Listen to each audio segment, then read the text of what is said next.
Hello বন্ধুরা, এই দেখুন দেশি মুরগি নিয়ে এসছে। কিরম চর্বি হয়েছে, হলুদ হলুদ মাংসটার মধ্যে। দেশি মুরগি রুটি দিয়ে খাবে, তাই নিয়ে এসছে। একদম হলুদ হলুদ চর্বি, খুব ভালো মাংসটা। ভিডিওটা যদি ভালো লাগে লাইক কমেন্ট করে দেবেন। একদম অরিজিনাল দেশি। এই যে দেখুন অরিজিনাল দেশির সাথে ডিমও হয়ে গেছে। এই যে ভোরে দোকানদার দিয়ে দিয়েছে, এই যে ডিম। এই দেখুন, এই দেখুন ডিম।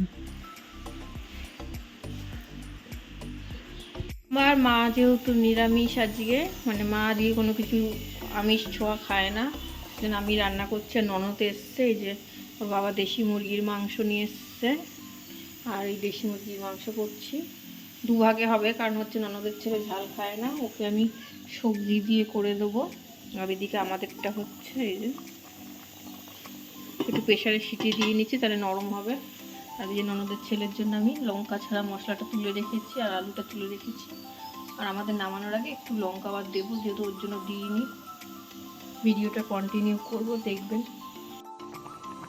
এই যে দেশি মুরগির মাংসের ঝোল প্রায় রেডি, আর একটু ঢাকা দেবো। কষানো হয়ে গেছে, গরম জলও দিয়ে দিয়েছি। সুন্দর কালার এসছে দেখুন।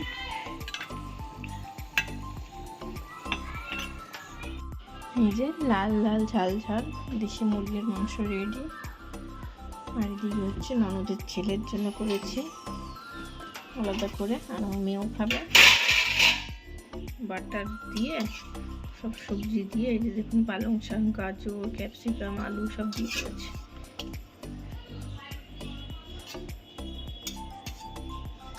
কেমন হয়েছে ভিডিওটা অবশ্যই লাইক কমেন্ট করে জানাবেন। আর এই যে তেলটা দেখছেন, তেল কিন্তু আমি কমিয়ে দিয়েছি, শুধু মশলা কষানো আর টক দই দিয়ে ম্যারিনেট করা ছিল বলেই এতটা তেল বেরিয়েছে। আর অল্প একটু বাটার দিয়েছি নামানোর আগে।